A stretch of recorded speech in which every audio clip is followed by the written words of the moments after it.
दोस्तों, कहानी की शुरुआत में एक लड़का मेटल के एक रूम में होता है जिसके 6 दरवाजे हैं और इन दरवाजों की दूसरी तरफ भी ऐसे ही मेटल के बने खाली रूम थे। लड़का एक दरवाजे का यूज करके दूसरे रूम में इस उम्मीद से जाता है कि वहां से उसे बाहर निकलने का रास्ता मिल जाएगा, लेकिन तभी उस रूम की दीवारों से कुछ पिलर बाहर आते हैं और उस लड़के की बॉडी के आर पार हो जाते हैं, जिससे उस लड़के की मौत हो जाती है। अगले सीन में ऐसे ही एक रूम में 3 लोगों को दिखाया जाता है जिनको ये याद ही नहीं है कि वो यहाँ कैसे आए। ये कुछ समझ पाते इससे पहले ही एक आदमी उनके रूम में एक जूता फेंक देता है। उस रूम को सेफ पाकर वो हिरोशी नाम का आदमी भी उस रूम में जंप कर देता है। कुछ देर बाद उसी रूम में एक लड़की भी आ जाती है। अब हिरोशी उस रूम से निकलने के लिए छत वाला दरवाजा खोलता है तो उसी लड़के की लाश आकर उस रूम में गिरती है जिसे हमें स्टार्टिंग में दिखाया गया था। ये देखकर वो सब लोग बहुत डर जाते हैं। तभी एक लड़का दूसरे दरवाजे को खोलने की कोशिश करता है, लेकिन हिरोशी उसे रोकते हुए कहता है कि ऐसे ही किसी रूम में जाना सेफ नहीं है। तभी हिरोशी उस रूम में खतरा चेक करने के लिए अपना जूता फेंकता है और जूते के गिरते ही उस रूम में आग लग जाती है, जिससे हमें पता चलता है कि उन रूम्स में ट्रैप्स लगे हैं जो कि सेंसर्स के द्वारा एक्टिवेट हो जाते हैं। अब वो सब लोग जूता फेंककर रूम्स को चेक करते हुए आगे बढ़ते हैं। तभी एक रूम में उन लोगों को एक बूढ़ा आदमी मिलता है जो कि बहुत अमीर था और उस रूम में काफी समय से कैद था। उन सब को देखकर पहले तो वो बूढ़ा आदमी बहुत खुश होता है क्योंकि उसे लगा था कि वो लोग उसे वहाँ से निकालने के लिए आए हैं, लेकिन जब उसे पता चलता है कि वो लोग भी वहाँ उसकी तरह ट्रैप्ड हैं, तब उसे बड़ा झटका लगता है। अब सभी लोग एक दूसरे की हेल्प से आगे बढ़ते हैं। इसी बीच उन्हें 2 कमरों के बीच लगी एक प्लेट पर 3 नंबर्स लिखे हुए मिलते हैं। वो लोग उन नंबर्स का मतलब नहीं समझ पाते। इसके बाद एक लड़का अगले रूम में अपना जूता फेंककर चेक करता है। रूम को सेफ पाकर सभी लोग उस रूम में आ जाते हैं और उन लोगों के वहां पहुंचते ही पिछले रूम का दरवाजा ऑटोमेटिकली लॉक हो जाता है। दरवाजा लॉक होते ही अचानक उस रूम में लाइट्स भी ऑफ हो जाती हैं। तभी छत की तरफ से एक तेज धार वाला फैन उनकी तरफ आने लगता है। वो लोग वहाँ मरने ही वाले होते हैं, लेकिन हिरोशी चालाकी दिखाते हुए नीचे का दरवाजा खोलता है, जिससे सभी अपनी जान बचाकर नीचे वाले रूम में चले जाते हैं। अब ये लोग बच तो गए थे, लेकिन उनकी जूता फेंकने वाली ट्रिक भी फेल हो गई थी। अब उन्हें कोई नई ट्रिक सोचनी होगी। फिर चिहारू नाम का एक लड़का उन 3 नंबर्स को कैलकुलेट करके एक थ्योरी देता है कि वहाँ जितने भी रूम्स हैं सभी के दरवाजों पर कॉम्प्लेक्स नंबर लिखे हैं, सिवाय एक के जिसके दरवाजे पर प्राइम नंबर है। तो हो सकता है कि वो प्राइम नंबर वाले रूम में ट्रैप्स ना हो। खुद को सही साबित करने के लिए वो लड़का प्राइम नंबर वाले रूम में सीधा जंप कर देता है और उसका लक काम कर जाता है, वहाँ कोई ट्रैप नहीं होता। अब इसी थ्योरी को यूज करते हुए वो लोग आगे बढ़ते हैं, लेकिन एक के बाद एक रूम आए ही जा रहे थे। उनका सफर ऐसे ही चलता रहता है। आखिर में वो एक ऐसे रूम में आते हैं जिसके सभी दरवाजों पर इवन नंबर लिखे हुए थे, मतलब आगे के सभी रूम्स में ट्रैप हो सकते थे। अब वो लोग पिछले रूम में जाने की कोशिश करते हैं, लेकिन वो दरवाजा परमानेंटली लॉक हो चुका था। अब वो लोग एक एक करके सारे रूम्स को चेक करते हैं।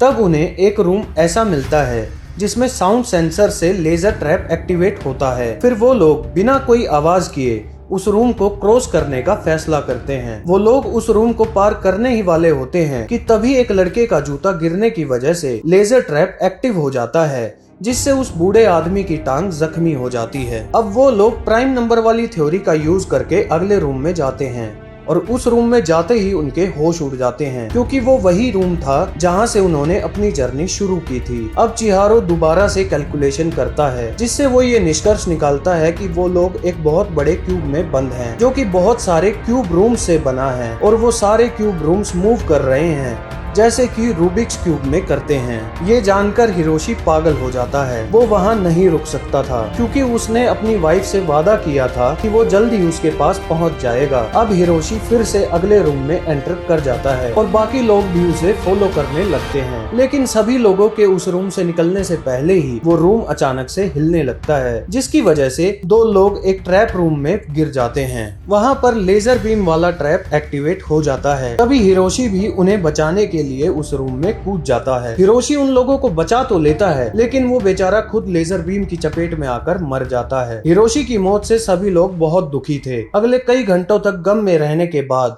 वो लोग दोबारा वहाँ से निकलने की हिम्मत करते हैं। अब चिहारो फिर से कैलकुलेशन करके बताता है कि जिन नंबर्स को वो कंपोजिट और प्राइम नंबर समझ रहे थे, असल में वो नंबर्स उन रूम्स की डायमेंशन बता रहे हैं। फिर चिहारो फाइनल कंक्लूजन निकालता है कि वो लोग अगर वाई एक्सिस को फॉलो करते हुए आगे बढ़ते हैं तो उन्हें सेफ रूम्स मिलते जाएंगे और कुछ रूम्स के बाद वो लोग क्यूब से बाहर निकल सकते हैं। अब सेम थ्योरी को यूज करते हुए वो लोग अगले रूम में जाते हैं। वहाँ वो लोग कुछ देर के लिए रेस्ट करते हैं। तभी वो बूढ़ा आदमी उन्हें बोलता है कि वो अब उनके साथ आगे नहीं जा सकता। वो ये जो भी भुगत रहा है वो उसके बुरे कर्मों का फल है। उसने बाहर की दुनिया में बहुत लोगों का बुरा किया है और वो उसी की सजा भुगत रहा है। तभी कुछ लोहे की रोड्स आकर उस रूम को 2 हिस्सों में डिवाइड कर देते हैं और रूम के साथ साथ उनकी टीम भी 2 हिस्सों में बट जाती है। वो लोग अब अलग होकर आगे बढ़ने का फैसला लेते हैं। उस बूढ़े आदमी और शिंजी दोनों को ही मैथ्स नहीं आता था, लेकिन वो हार नहीं मान सकते थे।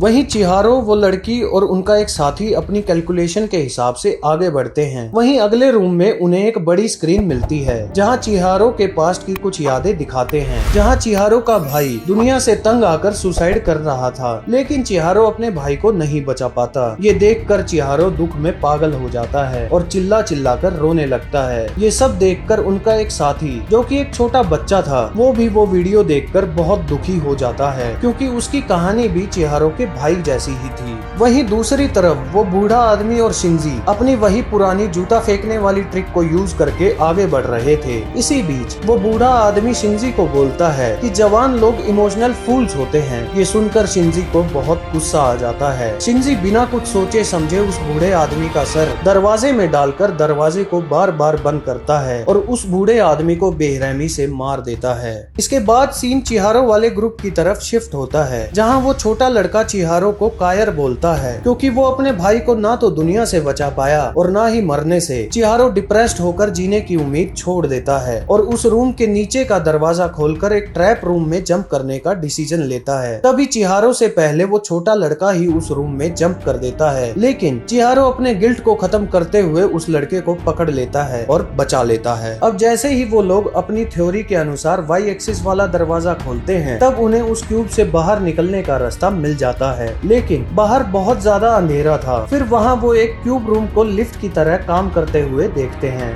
उन्हें लगता है कि वो क्यूब लिफ्ट उन्हें बेस तक पहुँचा देगी।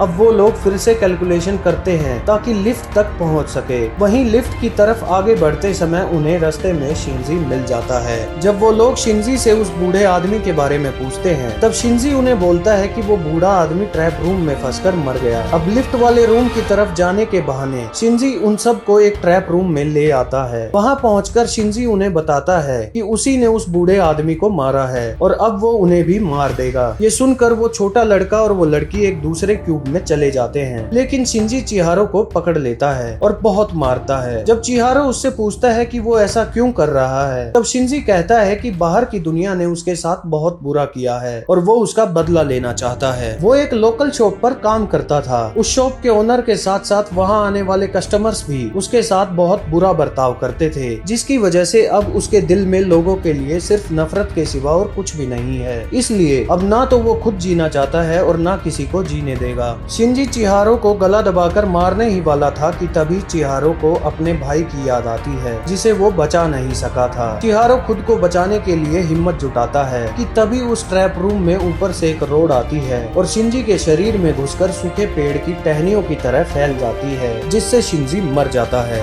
ये सब वो छोटा लड़का और वो लड़की देख रहे थे। तभी चिहारो उन दोनों को वहाँ से निकाल देता है, लेकिन खुद वहीं फंस जाता है। फाइनली वो दोनों एग्जिट तक पहुँच जाते हैं। फिर वो लड़की उस छोटे लड़के को वहाँ से निकलने के लिए कहती है और खुद ये कहते हुए वहीं रुक जाती है कि वो और लोगों को वहाँ से निकालने के लिए जा रही है। वहीं चिहारो अभी भी जिंदा था और बहुत ज्यादा घायल था। वो अभी भी इस उम्मीद में था कि वो वहाँ से निकल सकता है। तभी ट्विस्ट के साथ हमें पता चलता है कि वो लड़की जो बाकियों को बचाने के लिए रुकी थी, एक्चुअल में उसी लड़की ने ये डेथ ट्रैप बनाया था। वो लड़की अपनी आंखों में ही सभी बचे हुए लोगों को मॉनिटर कर रही थी और फिर स्टार्टिंग की ही तरह एक नए ग्रुप के पास पहुंच जाती है, जैसे वो चिहारो के ग्रुप के पास पहुंची थी। इसी के साथ ये कहानी खत्म हो जाती है।